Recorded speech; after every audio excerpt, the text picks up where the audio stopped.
the shelves are a little bit more bare than they used to be, and they're targeting them with spoofed emails. So, Zach, you know what the code word is here, right? Don't say it. And they knew that they could send it in the middle of the night when I'd be asleep, and so I wouldn't catch it.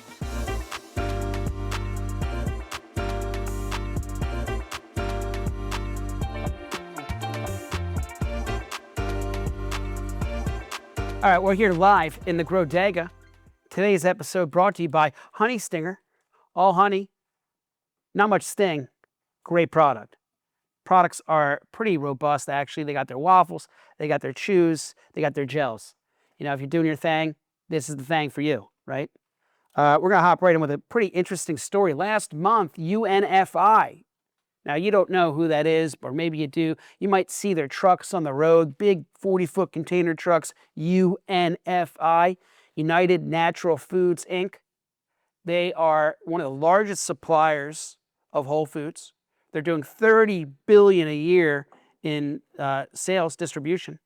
So they get the products from the brands, they warehouse them, and then they deliver them to the Whole Foods or 14,000 other supermarkets across this country. Pretty big fish. You got UNFI, you got KeHE. You know, when you're driving down the road, you'll see those trucks. Those are the guys who are actually supplying the shelves. Now, lately, you probably have gone to your Whole Foods or a couple markets, and you've noticed that the shelves are a little bit more bare than they used to be. Like there's product that I'm looking for, and I go to the market, and it's not there. Or they'll have like some flavors, but not all the flavors that they usually have. What happened? Last month, UNFI was hit with a cyber attack.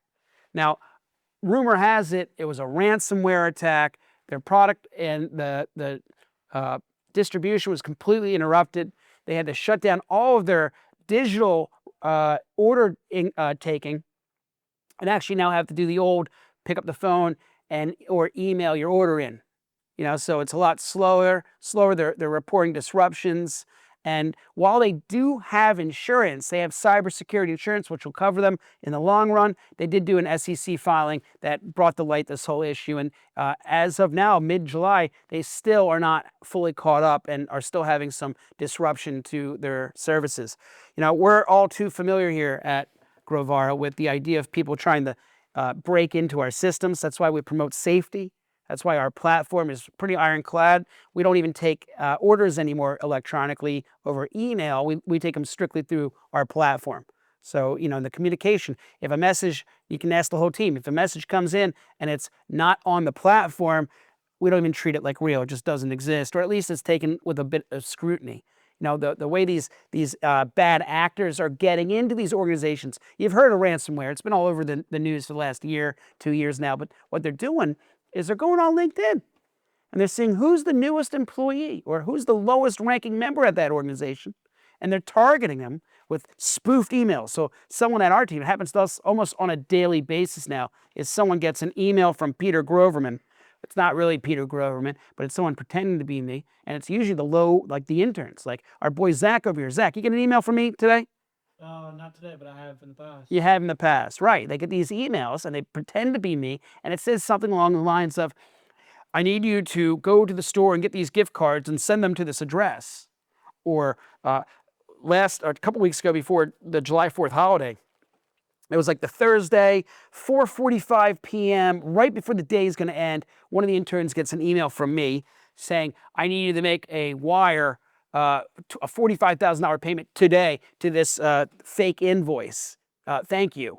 You know, and if you're not smart enough, and your team isn't brought up, and you're not, you know, coached to actually understand, it's very easy to make a mistake or release a password, or now with AI too, right? It's not just spoofing an email; it's spoofing my voice, spoofing my image, and it's a weird time in 2025 to be doing business. So you just got to keep your ducks in a row and make sure you don't end up in like a UNFI issue.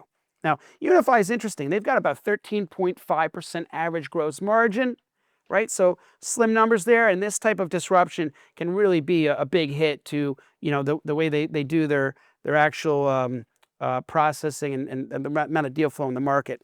So I expect you're going to see some more disruption next couple of weeks. We'll see how they handle this.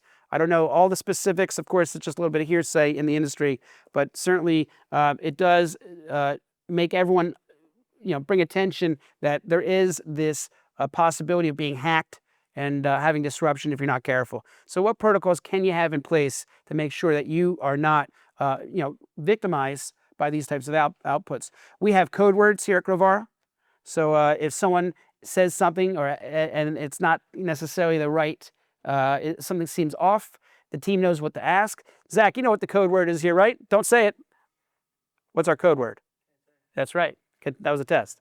See, you got to test them all the time. If you don't test them, you don't know if they're going to do it or not when it's the spotlight's on them. But you got to have I recommend having an internal code word. It's a secret word. Don't put it in writing, but everyone on the team knows what that word is. If they need to say it and they have a question about whether someone is actually who they say they are, they can say, hey, what's the code word, right? Real simple hack. It's not a big deal, but it's something that every organization in 2025 should consider. As part of training, onboarding, you got to make sure your team is aware that these types of issues exist. If they're not aware, they're not coached, then they're going to fall victim to this pretty easily, right? And certainly the lowest level. That security of the team is as strong as the weakest link. You've heard that expression before, but it's never been more apparent and obvious than in 2025 with the digital age. So you got to be careful, make sure that there's no password docs that are on a public forum. Confidential information all the time is leaked. Got to make sure that your information isn't some of it, especially the passwords. That's the most important part. Your IT team should also have their own protocols in place, especially with turnover. It's very easy where you lose an employee and then you get someone new and they have different protocols, and then there's a miscommunication and there's vulnerabilities. So just police your team, do the right conditioning, and have a code word. Those are the three top things. Now, we had one issue. I'll give a perfect example of something that happened to us. We had a buyer in the Middle East. Buyer places, it's a $200,000 order. This is a giant order. And while we were sleeping, the buyer received an email from me in the middle of the night. And it said, hey, we got a new bank account. Please see the attached information. When you make the wire today, use this bank information, not the old one. Sorry for the inconvenience. Now, thank God the buyer had the same exact thing happen to them a month earlier with another account.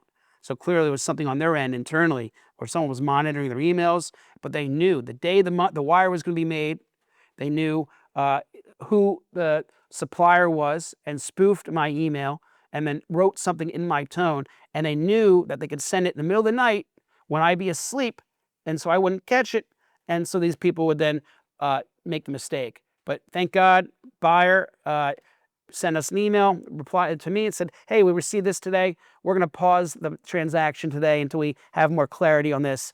And when I woke up, you can imagine the surprise. And thank God it didn't happen, because the month before, when they did have the same thing happen, they did release the wire, and those funds were never recouped. So, one bad issue can be a death blow to a business.